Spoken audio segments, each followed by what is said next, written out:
तो हेलो दोस्तों, स्वागत है आपका एक और नई वीडियो में। और पिछले वीडियो में हमने आपको बताया था इस चैप्टर में, और आज हम लोग शुरू कर रहे हैं क्या, नेपोलियन बोनापार्ट के बारे में।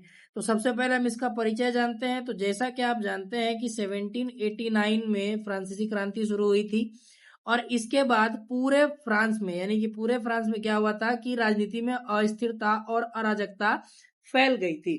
अब इसी बीच एक प्रतिभाशाली व्यक्ति का जन्म होता है, सैन्य अधिकारी उत्पन्न होता है, उदय होता है, जिसका नाम है नेपोलियन बोनापार्ट। किसका उदय हो रहा है? एक सैन्य अधिकारी का उदय हो रहा है, जिसका की नाम है नेपोलियन बोनापार्ट। दोस्तों, नेपोलियन बोनापार्ट की जन्म की अगर बात करें तो नेपोलियन बोनापार्ट का जो जन्म है वो हुआ था कहां पर? तो 15 अगस्त 1769 को। कब? 15 अगस्त 1769 को। कहां पर हुआ था इसका जन्म? तो इसका जन्म कार्सिया द्वीप पर हुआ था। अब हम लोग आगे बात करेंगे नेपोलियन के बारे में। तो हम आगे नेपोलियन के बारे में समझेंगे कि नेपोलियन क्या था, कौन था और किस तरह से काम करता था। तो दोस्तों, सबसे पहले हम जानते हैं कि इसके प्रतिभाओं के कारण, नेपोलियन ने अपने प्रतिभा के कारण उस समय बहुत ही कम समय में एक लोकप्रियता हासिल की। दोस्तों, एक होता है कि लोकप्रियता हासिल करने में समय लगते हैं लोगों को। नेपोलियन इतना धनी था लोकप्रियता के मामले में, अपने प्रतिभा के मामले में, कि इसने बहुत ही जल्दी उस लेवल की लोकप्रियता हासिल की जिसमें लोगों को कई समय लग जाते हैं। और काफी कम उम्र में 1799 ईस्वी में इसने क्या किया? नेपोलियन बोनापार्ट ने 1799 ईस्वी में सत्ता अपने हाथ में ले लिया। ठीक है, सत्ता अपने हाथ में ले लिया। हम आगे चलने से पहले नेपोलियन बोनापार्ट के बारे में आपको कुछ महत्वपूर्ण तथ्य बता देना चाहते हैं, जो कि आपको क्या रहना चाहिए, आपको अच्छे से याद रहना चाहिए, ताकि बाद में चलकर आपको ये रिवीजन के टाइम पर काम आएगा और इस टॉपिक को क्लियरली समझने में भी आपको ये काम आने वाला है। तो सबसे पहला चीज क्या याद रखेंगे? इसका जन्म कब हुआ था? 15 अगस्त 1769 को। कहाँ हुआ था? कार्सिया द्वीप पे। ये फ्रांस का प्रथम कौंसल था। क्या था? फ्रांस का प्रथम कौंसल था। कब बना? 1799 ईस्वी में बना। और 1804 में क्या बन जाता है? फ्रांस का ये सम्राट बन जाता है। कब? 1804 में। आइए अब हम समझते हैं नेपोलियन के कार्य को। जब हम नेपोलियन की कार्य की बात करते हैं तो हम इसमें कई सारे सुधार को देखेंगे। पहला इसका जो सुधार था वो था प्रशासनिक सुधार। सबसे पहला सुधार नेपोलियन ने क्या किया? प्रशासनिक सुधार।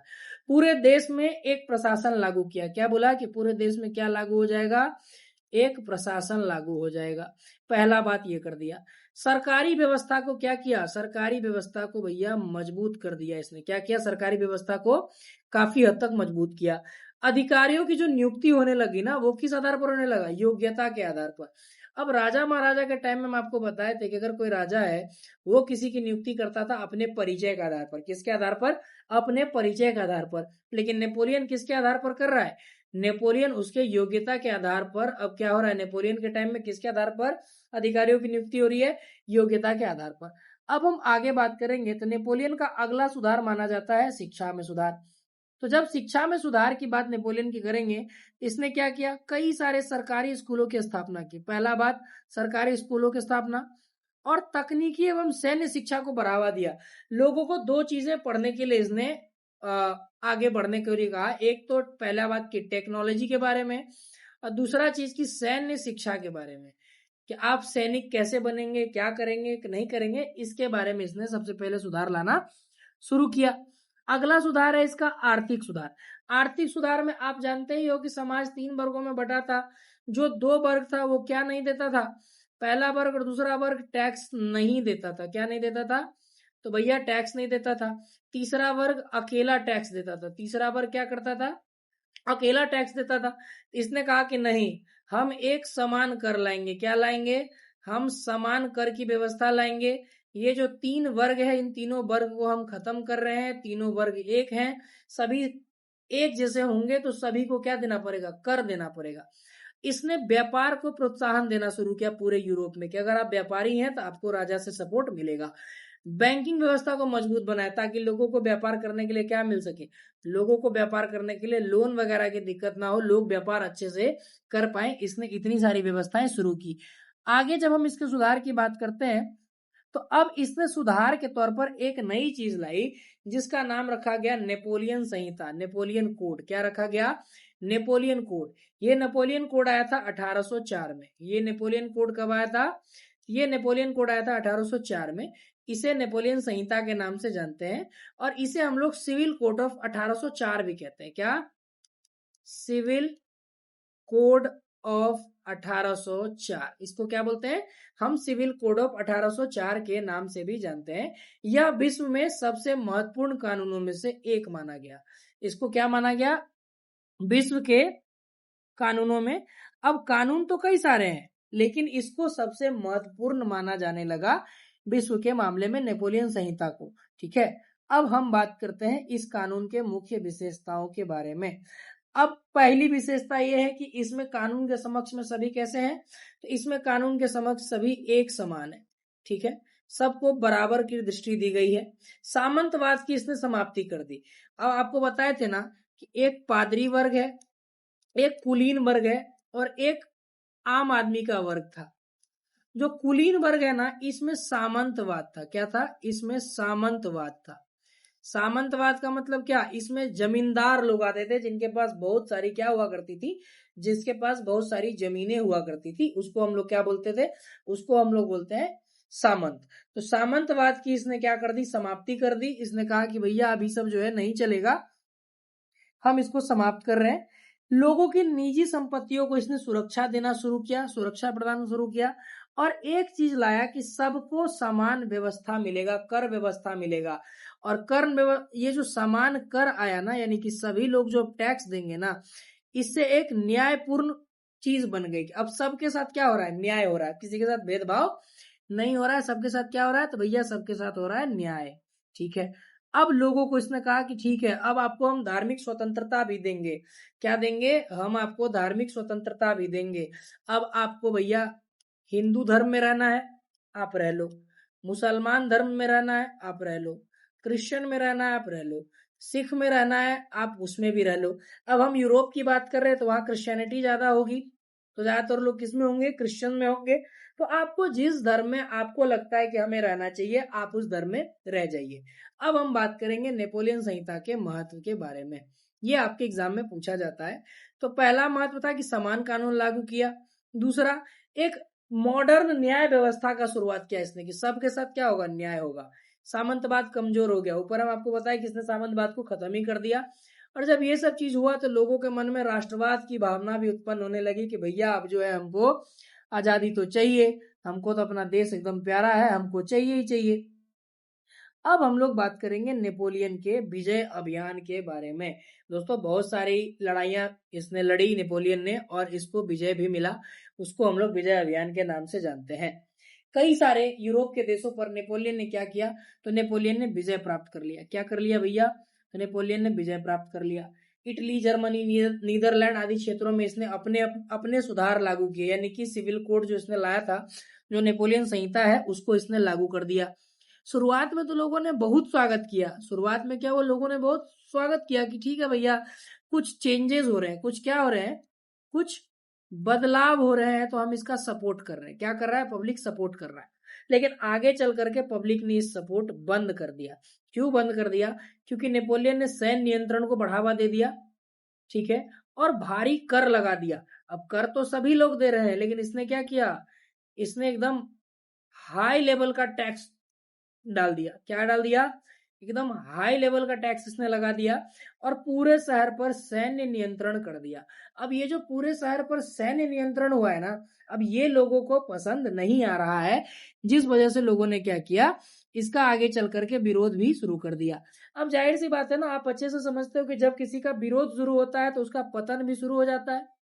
ठीक है, तो अब पतन जब शुरू हुआ ना, तो सबसे पहला पतन क्या है कि ये लगातार युद्ध लड़ रहा था। क्या लड़ रहा था? लगातार युद्ध लड़ रहा था।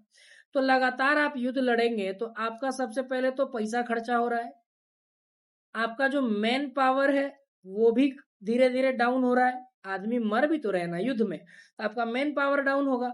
आपकी इकोनॉमी वीक हो रही है, पैसा जा रहा है तो इकोनॉमी तो वीक होगी ही, दोनों तो सेम बात ही हो गया। पैसा अगर मेरा जा रहा है तो मेरा इकोनॉमी क्या होगा? मेरा इकोनॉमी वीक होगा। तो जब किसी भी राजा का इकोनॉमी वीक हो जाएगा तो वो राजा भी तो वीक हो जाएगा ना। तो ये बना नेपोलियन के पतन का कारण। अब पतन का कुछ मुख्य कारण भी माना जाता है। तो जो मुख्य कारण था ना, तो उस मुख्य कारण में ये तीन चीजें थी। मुख्य कारण में 3 चीजें थी। इसने 1812 में रूस पर आक्रमण किया जो कि असफल रहा। क्या रहा? रूस पर जब हमला करता है तो रूस पर असफल हमला रहता है, ये वहां ये इसकी हार हो जाती है। और जो यूरोपीय देश है ना, दूसरा कारण ये बना कि यूरोपीय देशों ने अपना गठबंधन कर लिया। अब मान लीजिए ये सारे देश हैं, 10 देश हैं यूरोप में, इन 10 देश ने क्या किया, अपना एक यूनियन बना लिया, अपने आप को संगठित कर दिया। तो बेचारा नेपोलियन अकेला पड़ गया और इसकी हार होनी शुरू हो गई। और ये लास्ट में क्या होता है, इसकी अंतिम हार होती है। अंतिम हार इसकी होती है 1815 में वाटरलू में। ये इसकी निर्णायक हार होती है। क्या होती है? ये इसकी निर्णायक हार होती है। और इसके बाद इसको कहां भेज दिया जाता है? इसके बाद इसको सेंट हेलिना द्वीप पर भेज दिया जाता है अंतिम सांस गिनने के लिए। और उसके बाद नेपोलियन का जो किस्सा है वो फाइनली आपके यूरोप से खत्म हो जाता है। अब जैसे ही यूरोप का शासन नेपोलियन के हाथ से चला जाता है, तभी एक यहाँ पर नया गुट एक्टिवेट होता है। और शायद अभी हमने जो आपको बताया था, इन 10 देशों ने एक संगठन बनाया था। इन 10 देश ने मिलकर बनाया बियाना कांग्रेस। क्या बनाया? बियाना कांग्रेस। दोस्तों, बिहार बोर्ड में बियाना कांग्रेस के बारे में पूछा जाता है, आप इसको अच्छे से पढ़ करके जाएंगे। बियाना कांग्रेस कब आयोजित होता है? 1815 में। किसके बाद? तो नेपोलियन के हार के बाद। सीधा याद रखना है कि 1815 में नेपोलियन के हार के बाद किसकी स्थापना होती है? बियाना कांग्रेस की। अब इसका उद्देश्य था क्या? अब नेपोलियन ने क्या किया था? नेपोलियन ने तीनों वर्गों को खत्म कर दिया, राजा को खत्म कर दिया, सामंतवाद को खत्म कर दिया। भैया जितनी भी बेकार चीजें थी उस समय पे यूरोप में, उसको किसने खत्म कर दिया? तो उसको नेपोलियन ने बोला कि चलो भैया हम इसको समाप्त किए देते हैं। अब जब ये समाप्त हो गया था, तो अब तो नेपोलियन ही नहीं रहा ना, अब तो नेपोलियन नहीं रहा। तो नेपोलियन नहीं रहा तो बियाना कांग्रेस का उद्देश्य था पुराने राजतंत्र की पुनः स्थापना करना, यानी कि इन 3 वर्गों को फिर से एक्टिव करना, राजा को फिर से एक्टिव करना, सामंतवाद को फिर से मजबूत बनाना। ये इसका उद्देश्य हो गया, फिर से शुरू हो गया। तो अब जो इसके अध्यक्ष बनेंगे, अब कोई भी पार्टी का जब गठन होता है तो उस पार्टी के कोई अध्यक्ष होते हैं। इसके अध्यक्ष थे कौन? कैलमन्स वन मेटरनिक। ये ऑस्ट्रेलिया का चांसलर था उस समय पर। कौन था ये ऑस्ट्रेलिया का चांसलर था। इसने कहा कि हम क्या करेंगे, पहले यूरोप में शांति स्थापित करेंगे। शांति स्थापित करने का तरीका क्या बताया? हमको पुराना राजतंत्र फिर से चाहिए। नेपोलियन के दूसरा बोला कि हम नेपोलियन के प्रभाव को समाप्त कर देंगे। समाप्त यानी कि जो 3 वर्ग को नेपोलियन ने खत्म किया था, किसको? जो 3 वर्गों को नेपोलियन ने खत्म किया था, इसने कहा कि हम फिर से लागू कर देंगे। पुराने राजवंशों को पुनः स्थापित करना, अभी बोले ना हम कि राजा को दोबारा लाएगा।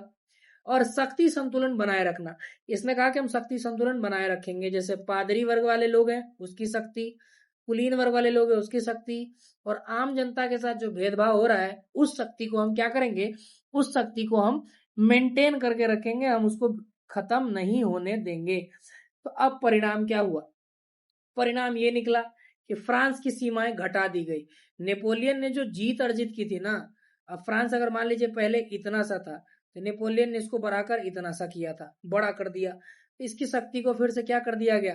तो नेपोलियन के बाद सीमाओं को घटा दिया गया। ठीक है, पुराने शासकों को फिर से सत्ता मिल गई, यानी कि फिर से राजा साहब एक्टिवेट हो गए। कौन आ गए?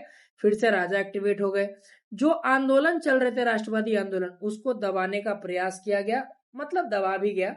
लेकिन राष्ट्रवाद की भावना लोगों के मन में समाप्त नहीं हुई। जो नेपोलियन ने आग लगाई थी लोगों के मन में, जो फीलिंग को एकदम ऊंचा किया था, वो कम नहीं हुई लोगों के मन में, और ये मजबूत हो गई। लोगों ने अब दृढ़ निश्चय कर लिया कि भैया अब जो हो जाए, हमारा राष्ट्रवाद का जो सिलसिला चल रहा है ये हम खत्म नहीं होने देंगे, ये चलते रहेगा। अब आइए हम बात करते हैं राष्ट्रवाद के प्रभाव की। तो जब राष्ट्रवाद के प्रभाव की आप बात करोगे तो इसका प्रभाव 2 तरह का रहा, एक तो सकारात्मक और एक तो नकारात्मक। हर चीज के 2 पहलू होते हैं, एक होता है पॉजिटिव और एक होता है निगेटिव। तो अब राष्ट्रवाद का भी तो निगेटिव पहलू होगा, पॉजिटिव पहलू होगा। तो हम सबसे पहले राष्ट्रवाद का पॉजिटिव पहलू पढ़ेंगे। तो पहला तो समान कानून का प्रसार, सबके लिए एक जैसा कानून हो, इसका प्रचार शुरू हुआ। सामंतवाद कमजोर हुआ, राष्ट्रीय एकता की भावना बढ़ी। लोगों के मन में ये आने लगा कि हमें क्या होना होगा, हमें एक होना पड़ेगा। सामंतवाद कमजोर हुआ, राष्ट्रीय एकता मजबूत हुई। और आधुनिक प्रशासन विकसित हुआ, यानी कि नेपोलियन ने जो जो काम किया था वो फिर से क्या होने लगा, वो फिर से डेवलप्ड होने लग गया था। अब रहा कि नकारात्मक प्रभाव क्या पड़ा। तो जब हम नकारात्मक प्रभाव की बात करते हैं तो एक बार हम समझते हैं नेपोलियन ने भी तानाशाही की। तो नेपोलियन की तानाशाही क्या लगाया भैया, तो इसने कहा था कि हम टैक्स को क्या कर देंगे, एकदम हाई, और सैनिक से पूरे क्षेत्र को छावनी में परिवर्तित कर दिया था। कोई कुछ कर नहीं सकता था, एकदम भारी कर देगा, लगातार युद्ध करेगा। और इससे कई देशों में क्या था, नेपोलियन के खिलाफ असंतोष भी था कि भैया ऐसा क्यों कर रहे हो, ऐसा तो नहीं होना चाहिए। ठीक है, तो ये हो गया। आगे हम लोग अब बात करते हैं थोड़ा सा महत्वपूर्ण वर्ष की, हमारा ये टॉपिक भी खत्म होने वाला है। तो महत्वपूर्ण वर्ष में आपको पता है कि आपको नेपोलियन का जन्म याद करना है। 1769 में नेपोलियन का क्या होता है, तो 1789 में नेपोलियन का जन्म होता है, जन्म हुआ। उसके बाद 1799 में प्रथम काउंसिल बना। क्या बना, प्रथम काउंसिल बना। कौन बना प्रथम काउंसिल, तो प्रथम काउंसिल बना भैया नेपोलियन। ठीक है, 1804 की जब हम बात करते हैं तो 1804 में नेपोलियन क्या बन गया, 1804 में नेपोलियन सम्राट बना। 1812 की हम बात करें तो 1812 में रूस में अभियान जो ये कर रहा था ना, अभियान हमला करने का, वो असफल हुआ। 1815 में वाटरलू का युद्ध होता है, वाटरलू का युद्ध होता है, यहीं पर नेपोलियन हारता है। और यहीं पर 1815 में किसकी स्थापना होती है, तो यहीं पर 1815 में वियना कांग्रेस की स्थापना भी कर दी जाती है। अब आपके एग्जाम के लिए जो महत्वपूर्ण प्रश्न है उसको आप देख लेंगे, एक बार इस वीडियो को रोक करके आप स्क्रीनशॉट ले लेंगे, या फिर आपको अगर ये पीडीएफ चाहिए आप इस पीडीएफ के लिए हमें कमेंट भी करेंगे। अब देखिए, वीडियो हम बना जरूर रहे हैं लेकिन आप उसको देख नहीं रहे हैं। अगर व्यूज नहीं आएंगे तो बताइए हम किस तरह से वीडियो आपके लिए बना पाएंगे। ठीक है, चलिए खैर कोई बात नहीं, तो आपकी मर्जी है। ये सारे क्वेश्चंस हैं जो आपको लगाने हैं, घर पे करने हैं। तो क्वेश्चन जब आप देखेंगे तो आप इसको करने का प्रयास भी करेंगे। लघु उत्तरीय, अति लघु उत्तरीय, सारी चीजें इसमें इंक्लूडेड है, और दीर्घ उत्तरीय भी इसमें इंक्लूडेड है।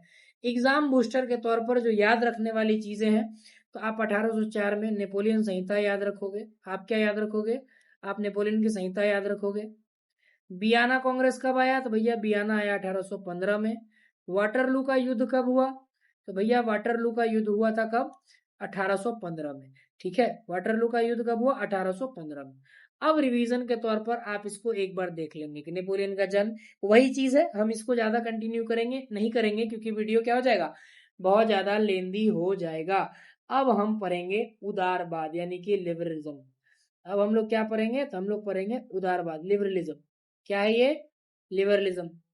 उदारवाद भैया होता क्या है, तो उदारवाद क्या होता है, उदारवाद का मतलब लेटिन शब्द में होता है स्वतंत्र। उदारवाद का मतलब लेटिन शब्द में स्वतंत्र।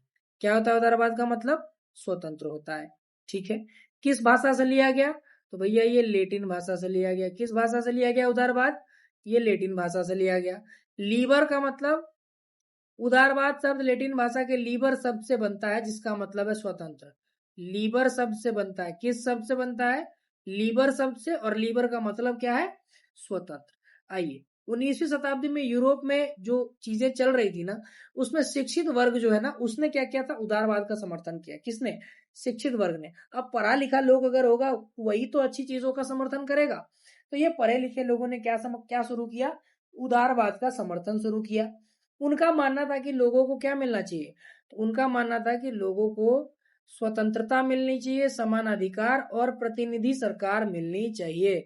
क्या मिलनी चाहिए, आजादी मिलनी चाहिए, समान अधिकार मिलना चाहिए, और क्या मिलना चाहिए, तो लोगों को एक प्रतिनिधि सरकार भी मिलनी चाहिए। इसका समर्थन किसने किया, तो दोस्तों इसका समर्थन किया था उस समय के पढ़े लिखे लोगों ने। ठीक है, जो शिक्षित होंगे वही कुछ अच्छी चीजों का क्या करेंगे, समर्थन भी करेंगे आपके लिए। ठीक है, आगे चलिए। अब हम उदारवाद के मुख्य सिद्धांत की बात करते हैं। तो पहला मुख्य सिद्धांत क्या होना चाहिए, लोगों को क्या मिलना चाहिए, तो लोगों को मिलना चाहिए भैया व्यक्तिगत स्वतंत्रता। सबकी अपनी अपनी स्वतंत्रता होनी चाहिए। प्रत्येक व्यक्ति को अपना विचार रखने का और अपना जीवन अपने पसंद से जीने का क्या होना चाहिए, आजादी होना चाहिए। उसके बाद अगला बात आया कि भैया सबको क्या होना चाहिए, सबको होना चाहिए समानता। क्या होना चाहिए, सबको समानता होना चाहिए। सभी नागरिक किसकी नजर में एक होने चाहिए? कानून के नजर में। अगला भैया हमको चाहिए प्रतिनिधि सरकार। क्या चाहिए हमको? हमको चाहिए प्रतिनिधि सरकार, यानी कि देश का शासन जनता के हाथ में होना चाहिए, ना कि किसी राजा महाराजा के हाथ में। ठीक है। अगला हमारा एक संविधान हो। संविधान का मतलब क्या? कि हर चीज हमारे पास एक तय लॉ के हिसाब से चले, संविधान के हिसाब से हमारा सब सिस्टम काम करना चाहिए। और आखिरी में क्या है इसका मुख्य सिद्धांत? कि हमें चाहिए भैया आर्थिक स्वतंत्रता। क्या चाहिए? आर्थिक स्वतंत्रता चाहिए। व्यापार, उद्योग, इन सभी चीजों पर जो सरकारी नियंत्रण है ना, वो नहीं होना चाहिए। क्या? जो सरकारी नियंत्रण लगा के रखे हो वो नहीं रहना चाहिए। तो आप याद रखने के लिए क्या करेंगे? तो आप याद रखने के लिए ऐसे समझेंगे कि उदारवाद का मतलब, उदारवाद बराबर स्वतंत्रता प्लस समानता प्लस संविधान प्लस प्रतिनिधि सरकार। ये आप ऐसे इसको याद कर सकते हैं। ठीक है। एक बार फिर से मेरे साथ करिए। उदारवाद का मतलब क्या? उदारवाद बराबर स्वतंत्रता प्लस समानता प्लस संविधान प्लस प्रतिनिधि सरकार की बात यहाँ पर होगी। ठीक है, यहाँ तक आपको कोई दिक्कत नहीं है। अब हम लोग बढ़ रहे हैं किसकी तरफ? तो भैया अब हम लोग बढ़ रहे हैं रूढ़िवाद के तरफ। किसकी तरफ जा रहे हैं हम लोग? हम लोग जा रहे हैं रूढ़िवाद की तरफ। रूढ़िवाद का मतलब होता है पुरानी परंपरा। रूढ़िवाद का मतलब क्या होता है सिंपल भाषा में? रूढ़िवाद का मतलब होता है पुरानी परंपरा। पुरानी परंपरा और राजतंत्र को बढ़ावा देना। रूढ़िवाद का मतलब कि राजतंत्र को बनाए रखना है, पुरनका प्रथा को बनाए रखना है, हम चेंज नहीं करेंगे। इसका सपोर्ट कौन करेगा? इसका सपोर्ट करेगा मूर्ख लोग, जो पगला लोग है। पढ़ा लिखा लोग तो क्या करेगा? पढ़ा लिखा लोग उदारवाद का समर्थन करेगा। अब मूर्खावा लोग किसका करेगा? मूर्खावा बोलेगा हमरा तो रूढ़िवाद ही चाहिए। अब प्रमुख विशेषताओं की जब हम बात करते हैं तो प्रमुख विशेषताएं क्या क्या थी? तो राजतंत्र का समर्थन, चर्चा पर महत्व, हम किसी चीज पर बात कर रहे हैं, हम क्या कर रहे हैं? किसी चीज पर बात कर रहे हैं। पुरानी परंपराओं का संरक्षण, ये लोग चाहते थे कि पुराना जो है ना, जो सिस्टम वो चलता रहे। और सामाजिक जो परिवर्तन हो रहा है उसका ये लोग क्या करता था? उसका ही पगला लोग विरोध करता था, बोलता था इसे कैसे बदल दीजिएगा, बदलना नहीं है। यहाँ पर लिखा है उदारवाद और रूढ़िवाद में अंतर, जो आपको ऊपर हम बताए हैं, आप इसको एक बार पढ़ लेंगे, ये आपके एग्जाम में आता है। हम चल रहे हैं किस पर? तो हम अब चल रहे हैं गिजिप मजीनी पर। अगला हमारा टॉपिक है वो है मेजीनी का। ठीक है, आइए हम मेजीनी को समझते हैं। जब मेजीनी को समझने की बात आती है तो जो मेजीनी है दोस्तों, इस मेजीनी का जन्म हुआ था 1805 ईस्वी में। क्या? मेजीनी का जन्म कब हुआ था? 1805 ईस्वी में। कब? 1805 ईस्वी में। इटली के जियोना नगर में। कहाँ हुआ था? इटली के जियोना नगर में। ये इटली का महान राष्ट्रवादी नेता था। कैसा नेता था? ये इटली का महान राष्ट्रवादी नेता था। इसने इटली को स्वतंत्र और एकत्रित राष्ट्र बनाने में अपना सपना देखा था कि हम इटली को कैसा बनाएंगे? एकत्रित बनाएंगे और स्वतंत्र राष्ट्र भी बनाएंगे। इसने क्या कहा? कि हम इटली को एकत्र बनाएंगे और स्वतंत्र राज्य भी बनाएंगे।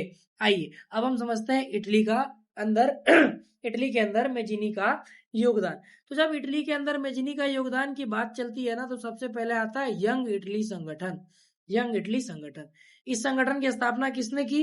तो भैया इस संगठन की स्थापना मेजीनी ने की थी और इसका उद्देश्य था इटली को एकीकरण करना, एक करना। और आपसे पूछा जाता है कि इस संगठन को कब बनाया गया? तो इस संगठन को 1831 में बनाया गया, इसके द्वारा, मेजीनी के द्वारा।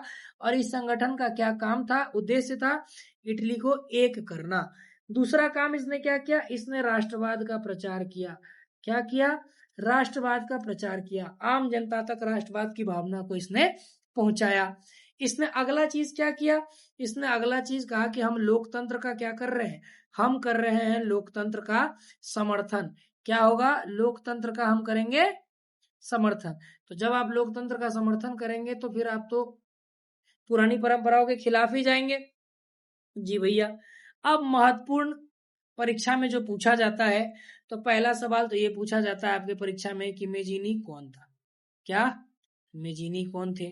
चलिए मेजीनी के बारे में आप जानते हैं, यहाँ उत्तर लिखा है, आप इसको पढ़ेंगे, हम इसको एक्सप्लेन नहीं करेंगे क्योंकि वीडियो क्या होगा? वीडियो बहुत ज्यादा लंबा खींच जाएगा, जो कि हमको नहीं करना है। ठीक है। अगला है अपना कार्बनरी। कार्बोनडी क्या है, तो हम कार्बोनडी का परिचय देख लेते हैं। कार्बोनडी इटली का एक गुप्त संगठन था। क्या था?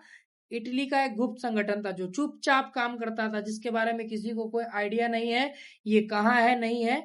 और ये निरंकुश राजा का विरोध करता था। किसका विरोध करता था?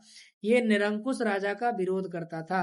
अगर हम इसके उद्देश्यों की बात करें तो इसके 3 मुख्य उद्देश्य थे, और वो उद्देश्य क्या थे? राष्ट्रीय एकता बनाए रखना, स्वतंत्रता और लोकतंत्र की स्थापना करना। और इसके महत्व की बात करें तो इसने आंदोलन को, इटली में हो रहे आंदोलन को क्या बनाया? राष्ट्रवादी आंदोलन को इसने मजबूत बनाया। इसने कहा कि ऐसा नहीं चलेगा, हम आंदोलन को गुप्त रूप से मजबूत करेंगे। किस रूप से मजबूत कर रहा है? गुप्त रूप से मजबूत कर रहा है। आइए अब हम लोग पढ़ेंगे अगला टॉपिक हमारा, यूनान का स्वतंत्रता संग्राम। अब आजादी मिलेगी किसको? अब आजादी मिलेगी यूनान को। ठीक है। अब 1821 ईस्वी में होता क्या है? तो यूनान में ऑटोमन एम्पायर के खिलाफ शुरू हो जाता है स्वतंत्रता संग्राम। किसके खिलाफ? ऑटोमन एम्पायर के खिलाफ। अब ये ऑटोमन एम्पायर आपके एग्जाम में आता है, कई बार आया भी है। क्या शुरू हो जाता है? इसके खिलाफ स्वतंत्रता संग्राम शुरू हो जाता है। यूरोप के कई देशों ने यूनान का समर्थन भी इसमें किया था। कारण की बात करें तो कारण में तुर्की में जो शासन चल रहा था उससे जनता असंतुष्ट थी। क्या थी? असंतुष्ट थी, खुश नहीं थे लोग। लोगों में राष्ट्रीय भावना जागृत होने लग गई थी। लोगों को किसी भी कीमत पे आजाद होना ही था, और इसका समर्थन कर दिया कुछ बुद्धिजीवी लोगों ने, यूरोप के बुद्धिजीवी लोगों ने। परिणाम क्या निकला? तो परिणाम ये निकल कर आया कि भैया 1832 में यूनान स्वतंत्र हो गया, और पूरे यूरोप में लोगों को एक नई प्रेरणा मिल गई। क्या मिल गई? एक नई प्रेरणा मिल गई कि भैया अगर यूनान आजाद हो सकता है तो हम भी तो आजाद हो सकते हैं ना। अब यहाँ पर फैला क्या? अब यहाँ पर विकास हुआ किसका? तो अब विकास हुआ राष्ट्रवाद का। किसका विकास होगा? तो भैया अब विकास होएगा राष्ट्रवाद का। अब राष्ट्रवाद का विकास कैसे हुआ? तब हर आदमी के मन में एक भावना आ गई कि भैया हमको क्या होना है? आजाद। विदेशी शासन को क्या करना है? समाप्त। और जनता क्या कर रही है? अपने देश पर अधिकार करके अपने देश की सत्ता को चलाना चाह रही है। तो आज की वीडियो में हम इतना ही करेंगे। फिलहाल हम आपको कुछ महत्वपूर्ण वर्ष एक बार रिकॉल करा देते हैं। तो महत्वपूर्ण वर्ष में 1805 आपको पता है ये मेजिनी का जन्म का वर्ष है। ये हो गया मेजिनी का जन्म। ठीक है। दूसरा 1821 में यूनान का क्या शुरू हो गया? स्वतंत्रता संग्राम शुरू हो गया। यूनान का क्या शुरू हो गया? स्वतंत्रता संग्राम शुरू हो गया। 1831 में क्या हुआ? 1831 में यंग इटली की स्थापना हुई। किसने की? मेजिनी ने। 1822 में यूनान क्या बन गया? यूनान स्वतंत्र राष्ट्र बन गया। कब? 1832 में यूनान क्या बन गया? स्वतंत्र राष्ट्र बन गया। यहाँ पर परीक्षा के लिए कुछ महत्वपूर्ण प्रश्न दिए हुए हैं, आप इसको एक बार वीडियो को रोक करके देख लेंगे। दूसरा चीज़ हम आपको फिर से कह रहे हैं कि अगर आपको ये वाला पीडीएफ चाहिए, ये वाला पीडीएफ चाहिए, हमारे पास पीडीएफ दोनों ही भाषा में अवेलेबल है, हिंदी में भी है और इंग्लिश में भी अवेलेबल है। अगर बिहार बोर्ड के बच्चे इस वीडियो को देख रहे हैं तो आप हमसे हिंदी में पीडीएफ ले सकते हैं।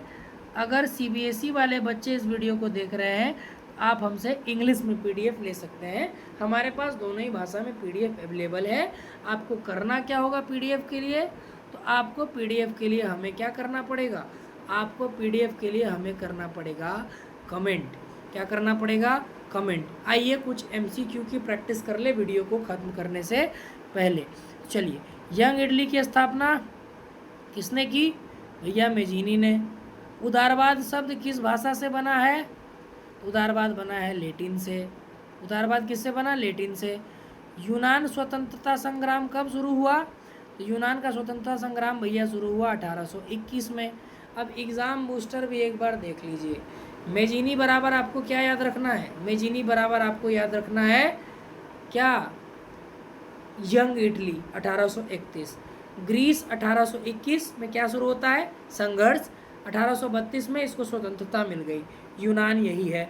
लिबरलिज्म का मतलब क्या है? फ्रीडम, संविधान और इक्वलिटी। और कंजर्वेशन का मतलब क्या है? ये जो है रूढ़िवाद का मतलब क्या है?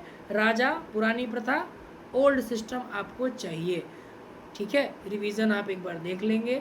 अब हम लोग अगले वीडियो में पढ़ेंगे 1830 की क्रांति, और अगला जो वीडियो हमारा होगा वो हमारा होगा लास्ट पार्ट इस चैप्टर का, क्योंकि ये पार्ट ज़्यादा लंबा खिंच चुका है। 4 पार्ट मतलब 3 पार्ट, आज तीसरा पार्ट इसका हो रहा है। ठीक है, तो हम इसको अगले वीडियो में ख़त्म करेंगे। एक लास्ट बात आपसे फिर एक बार बोल रहे हैं कि अगर आपको PDF चाहिए तो आप हमें करिए क्या, आप हमको करिए कमेंट में आपको PDF का लिंक मिलेगा, वहाँ से आप PDF डाउनलोड करिए। PDF इंग्लिश में भी है, PDF हिंदी में भी है। आप बिहार बोर्ड से हैं या हैं आप CBSE से, तो आप इस वीडियो को देख रहे हैं, आप कमेंट कर सकते हैं। अगर हमारे चैनल पर आप वीडियो को अच्छा रिस्पॉन्स देते हैं तो हम आगे चल करके आपके लिए क्या करेंगे, तो हम आगे चल करके आपके लिए इस चैनल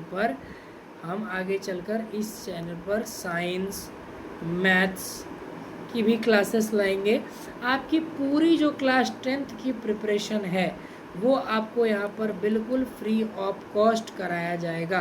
क्या, बिल्कुल फ्री ऑफ कॉस्ट कराया जाएगा। और जो बच्चे इसको पटना से देख रहे हैं तो दोस्तों पटना में अपना ऑफलाइन सेंटर भी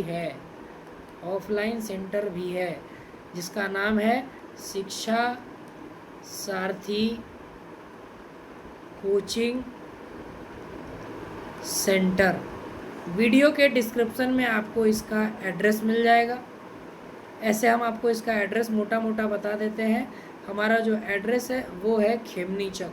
हमारा एड्रेस क्या है, हमारा एड्रेस है आदर्श कॉलोनी, रोड नंबर 1, खेमनी चौक। ज़्यादा जानकारी के लिए आप कमेंट करेंगे। आप ऑफलाइन सेंटर पर भी आकर के पढ़ सकते हैं, और यहाँ हमारे साथ आप ऑनलाइन जुड़कर भी पढ़ाई अपना कर सकते हैं। तो दोस्तों मिलते हैं आपसे फिर हम नेक्स्ट वीडियो में। तब तक के लिए आप लोग चैनल को लाइक करिए, शेयर करिए, सब्सक्राइब करिए, चैनल पर बने रहिए। तब तक सीखते रहिए और पढ़ते रहिए। धन्यवाद।